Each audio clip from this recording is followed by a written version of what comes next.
Hello and welcome, everyone. My name is Corey Davidson, and welcome to our channels where we talk about everything mystical, magical, spiritual, and we share our experience on all that we know on tons of topics concerning energy, spirituality, all of the above. So today, our topic that we're going to talk about is psychic defense. And I'm so grateful to have these ladies here all together. We're going to start with Yaila today.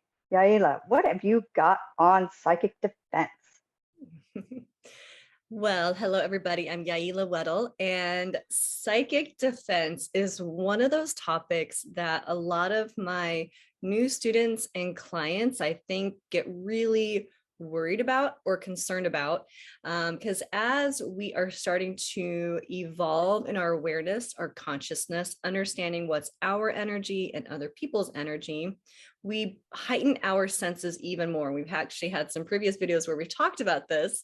And so as you are learning to navigate energy for yourself and in your own space and with other people, sometimes we start to notice other energies out there, whether it's directly from someone else, it's energy from a past trauma popping up in our own space, old patterns, shadow self, whatever it might be.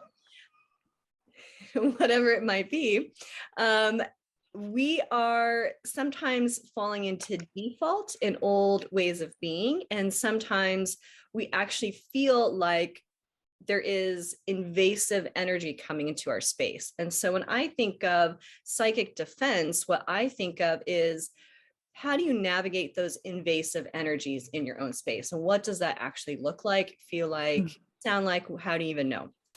And so for me, the number one thing, and I've shared it in previous videos, curiosity and amusement are your superpowers. I call them my superpowers, and they are the powers I try to instill in my students and my clients.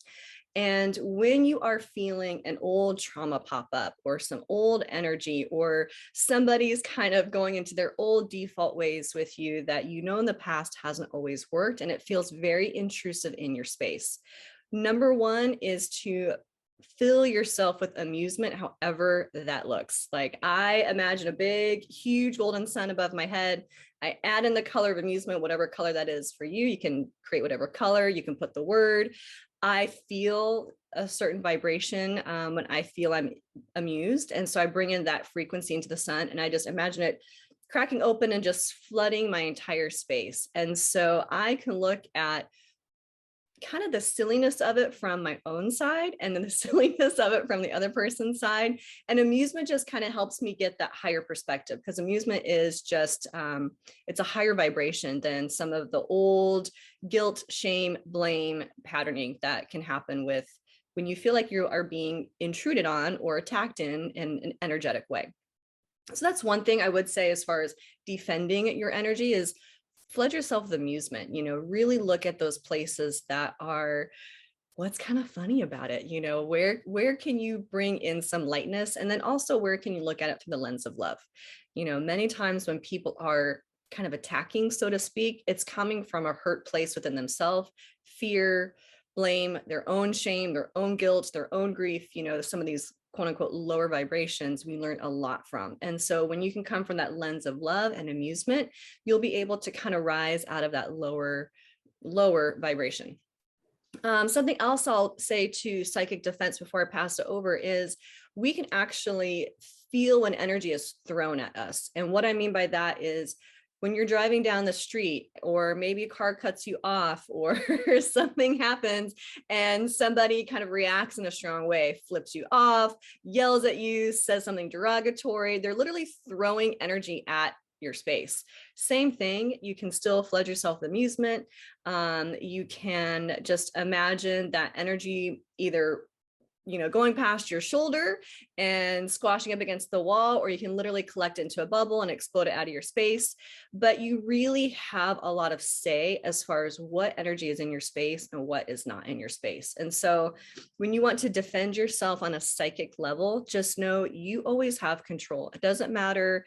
I've read stuff on, social media and online about hexes and curses and how do I break that? The truth is, if you are not vibrating at a frequency where that energy can match into, you will not have it in your space. You are senior of your space. And you've heard us say this before, but you really do control the energy you want to keep in your space and not.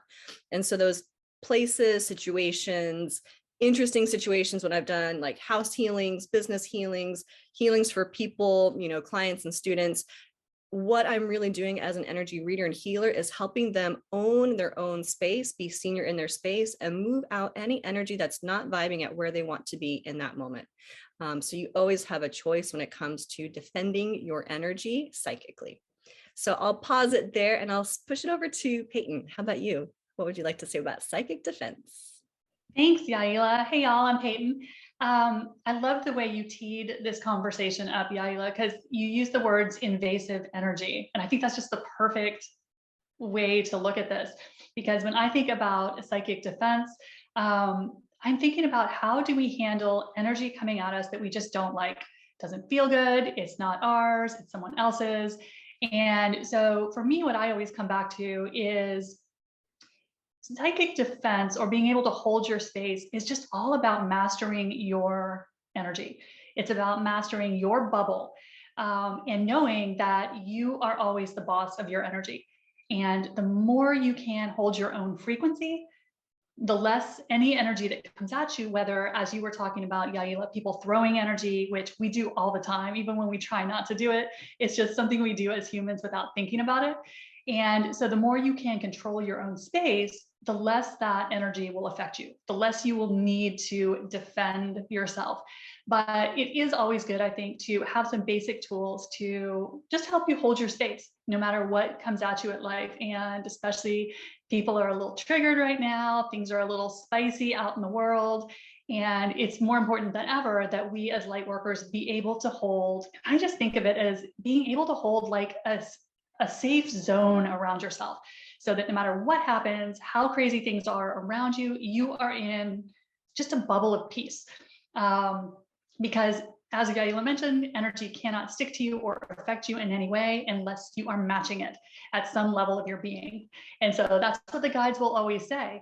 If you are not in an energy of anger and fear can't stick to you, and it can't manifest in your life. So this is where your mastery comes in. And we've talked in so many of our past videos about energy protection tools, which are a great way to protect and hold your space.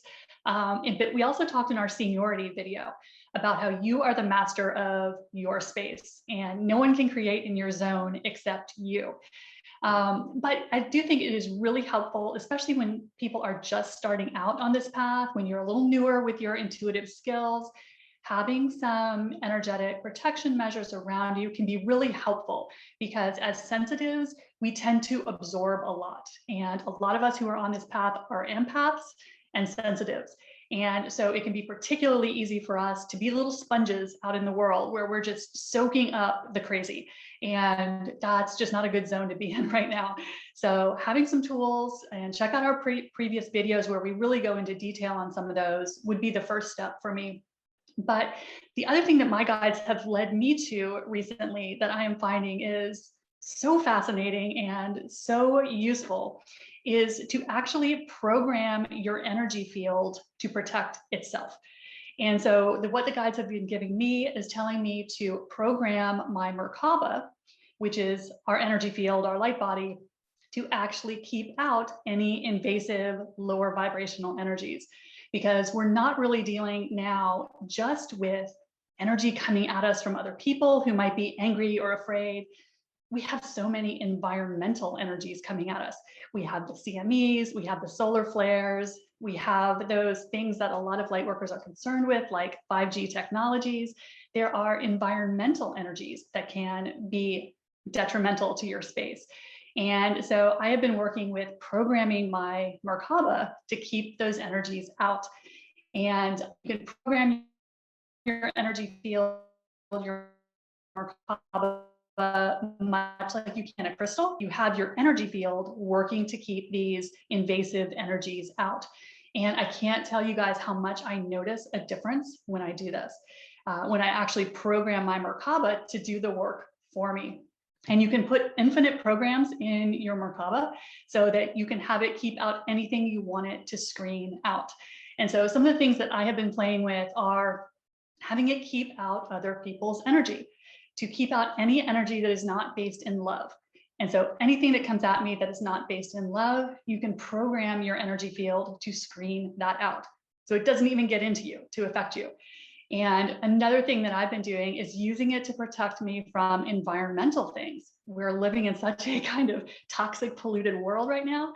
And so screening out some of these low frequencies, whether it is toxins or viruses or energies, radiations, anything that is not that is not helpful to you, your energy field can help protect you against that, is what the guides have been teaching me lately. And it is really strong and really powerful. So I have just been playing with that to just have your energy field support you.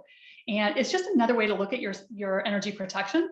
But you have this incredible tool that we didn't know could do some of this work for us. So that's one of the things that I'm playing with right now, and finding that it takes a lot of the heavy lifting away from me. So that's one thing that you can play with in addition to your energy protection tools. But the most important thing is to find something that works for you and to use it, because your frequency, being able to hold your energy, your vibration, no matter what is going on, is what determines your timeline. So it's so important for us as light workers right now not to be kind of batted around by everything that's going on around us, because things are a little chaotic. And so, you know, having some defensive tools or some tools to just hold that space around you can keep your energy much more stable all throughout the day. So just being the boss of your energy, setting your frequency to what you want it to be, you can kind of set your energy like a thermostat. And if you keep bringing yourself to love, to joy, to peace, you'll hold that so much more often. And then nothing can stick to you unless it matches your frequency, because you are always the boss. So that's kind of how I look at psychic defense and energy, protection measures. How about you, Corey? Thank you, ladies. It never ceases to amaze me that, because we're in touch often, the three of us, and how when we do these videos that, whatever each other talk about, it's like, oh yeah, I do that. Oh yeah, I do that too. Because energetically, we're always communicating, even if we're not actually speaking to one another. It's such a gift. So, psychic defense, the visual I have in my mind, the first thing was, is when I first met Peyton, she was talking about how she does martial arts. And so, and actually in person, she has this natural stance, right? And it's a vibration and an energy that's like, oh, don't mess with her, And when I think of that, psychic defense, it's like martial arts defense, where it's like you're in martial arts and the energy comes at you and you just flow, and let it go, just past you instead of fighting it. That's the first visual I had. And then the next visual I had was like the movie The Matrix, where Keanu Reeves, all that energy is coming at him and he just slowly, tips back. And in psychic defense, it's not fighting the energy, it's recognizing that it's not your energy. That's the first thing, is recognizing that it's not your energy. And I too is going to talk about all the other videos that we have. When we talk about psychic defense, first of all, it's recognizing what's your energy and what's not your energy. That's the first step. And as our frequencies raise, as we're going along this this journey, this spiritual journey, we're changing all the time. So I loved how, like Peyton, you were talking about, that, setting your, I call it Merkaba, whatever it is, your auric field as to not allowing certain energies in. But if you don't know how your aura is, which we have so many videos and they're so great. And so when we talk about certain things, know that if you don't understand it, you can look at all of our libraries that we have, and there will be a video about that. So psychic defense, yeah, you said it's like a mastery, and putting that energetic, keeping, setting your energetic field to keep out certain energies. And, I do that too. And I find what works for me. And one thing I have recognized is that it can change. I might have, don't allow this, that. When I first started this journey, I always brought in Archangel Michael, and I still do. But that what I knew at the time was asking Archangel Michael to come in and protect my energy and only allow love in and love out. And it does change, as situations change, as environments change. And we are in times that are just like, woof, it's strong energy. And so psychic defense for me was, and is on a daily basis. It's something that I do every day. I don't walk out of the house without it, my psychic defense, not setting energy,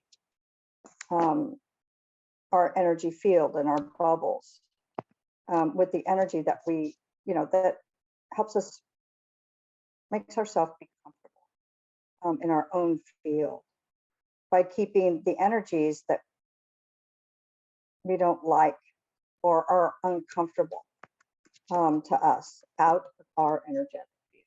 And it is actually very empowering because we are the masters of our own minds and our own bodies and our own energetic fields. And everything is energy, and being able to work with it. And psychic defense right now it's important. So yes, I'll put a bubble around me, only allowing certain energies in. I do that with my home as well. When I see some clients sometimes that come to my home, I set the house only, not love or above.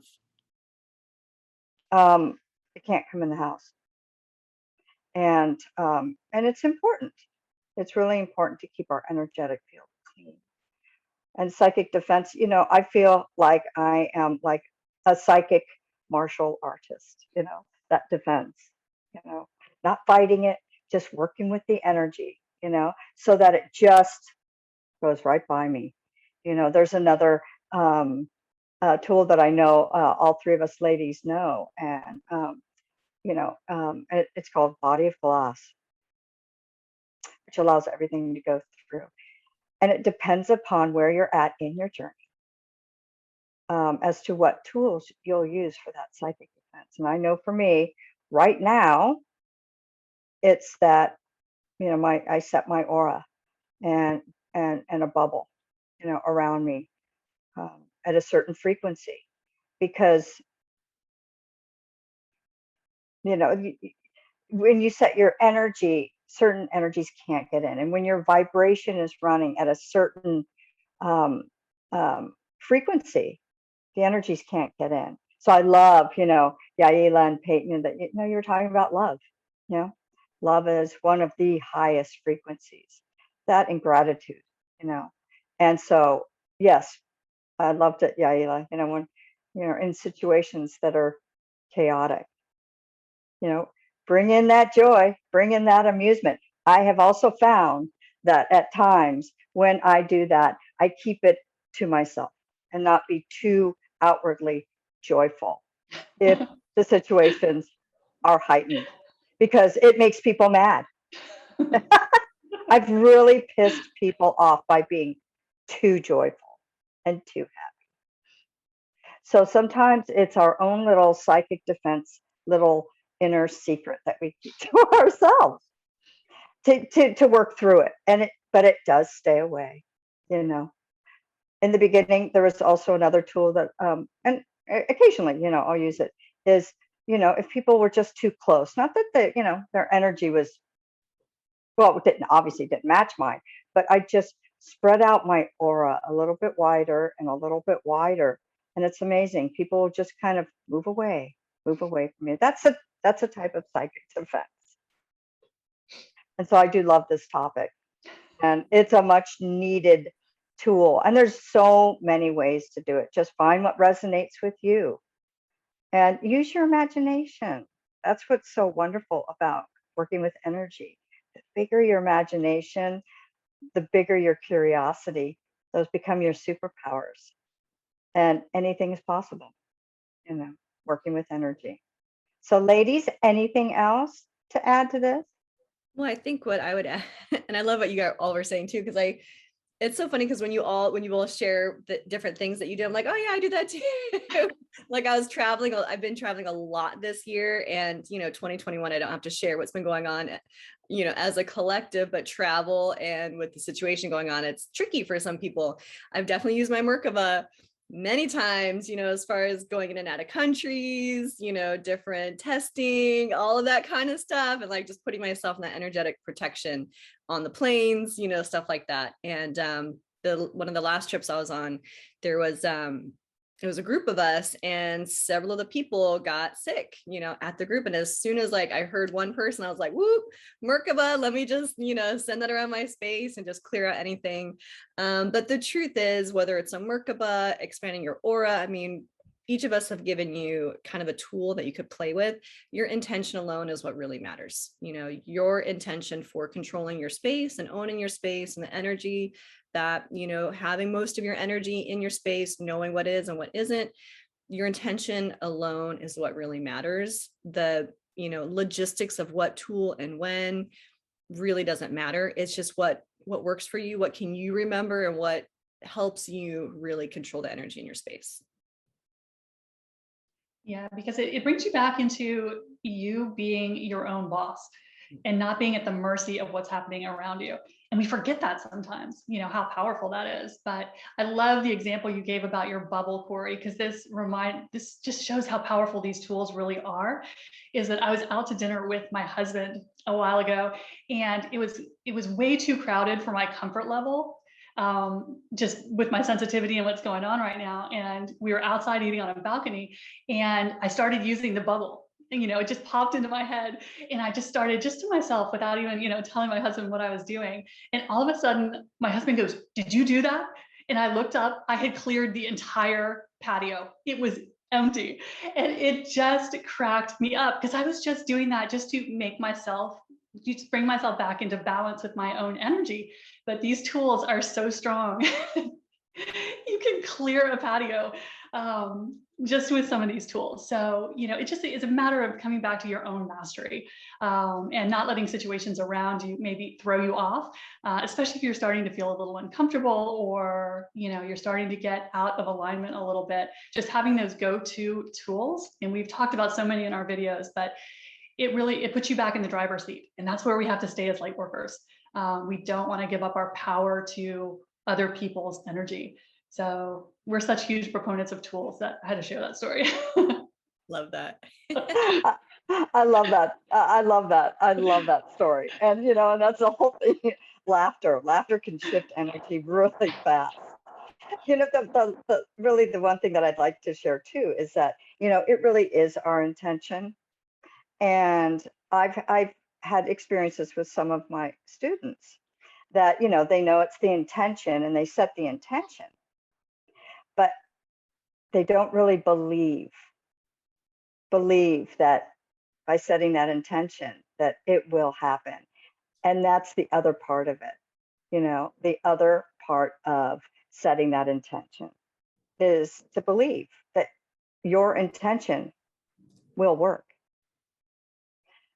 Because I've had not a lot, but several students that were going, "It doesn't work. I don't know. It's not working. You said," and I was like, but you don't believe it.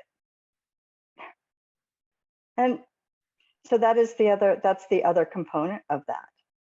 You know, it is the other component of that. And like Peyton said, it's that. I was going to say, at least being open to try, you know, if you don't 100% believe it yet, like, you know, I'm open to, you know, let it work, and, you know, it's okay. And I think that's one of the reasons why we all probably teach our clients and our students to use these tools every day, because your mind takes a little bit of time to get to the belief. You don't necessarily believe it the first time you do it, but if you start doing it every day, your belief grows because you're reprogramming yourself. And over time, then all of a sudden you just throw up that bubble and you know no one's coming near you because you've practiced it and you've retrained your brain. But it takes a little while to get to that level of trust, which is why we always teach people do this every day, because you build your faith, you build your trust, and then you start to see the results growing over time. So be patient if you don't see it that first time. Know that you have to kind of grow into it because you're learning a new process. It's like building a new muscle. You don't have the six-pack the first sit-up you do, you know, and the same is true with your tools. You know, it takes a little while of using them, and then you start seeing the results, or other people start commenting on the results. And then you're like, dang, these actually do work. And that's when you know you've gotten to that point of belief. And then you're unstoppable, because then you're back in your power. Yeah. And I love that. Did you do that? Did you do that? And I will say with amusement too, because, and I love what you said, Corey, too, as far as like, sometimes you just have amusement for yourself. And then sometimes it is more like outwardly, you learn to discern like how you share your amusement, because sometimes you going into amusement outwardly can help other people kind of drop their guard, but other times it would really offend them. So again, you know, you both always say so well, like, go through that lens of love, and if you're operating from there, what comes out is through love and what comes in is through love. And so I had one situation where I was walking home from, and this was like years ago, I was walking home from being out, and, you know, like dressed up, and I walked by this group of girls, and one of them was like, well, at least mine are real. And they're, you know, there's no enhancements here. Not that there's anything wrong with that, but she's like, well, at least mine are real. And it just made me laugh so hard, because it was like an insecurity of mine. I'm like, oh my gosh, if I were to get them, I would have gotten them like bigger. But it made me laugh so hard, because I'm like, what? Like, there's no way. And me being in pure joy and amusement about her comment, actually, she's like, oh, I like her now. And I was just like, okay, like, sure, you know, whatever. But at first she was like throwing like major shade, and then afterwards, since I just didn't take it that way, I was like, okay, then it was like all good. So, you know, there's a lot that we can shift for ourselves and for other people. That's very true. That's very true. Okay, ladies, anything else? All right, well, thank you everyone for joining us. And we love that you watch our videos, and we love to hear your comments and your likes and your subscribes. Everything will be listed down below. And so we always have tons of videos. We will have tons of videos coming. And we'd love to hear what you would like us to talk about. What would you like to listen? You know, what do you want to learn about? Because we're here to share what we know. Well, thank you very much. Until the next one. Bye.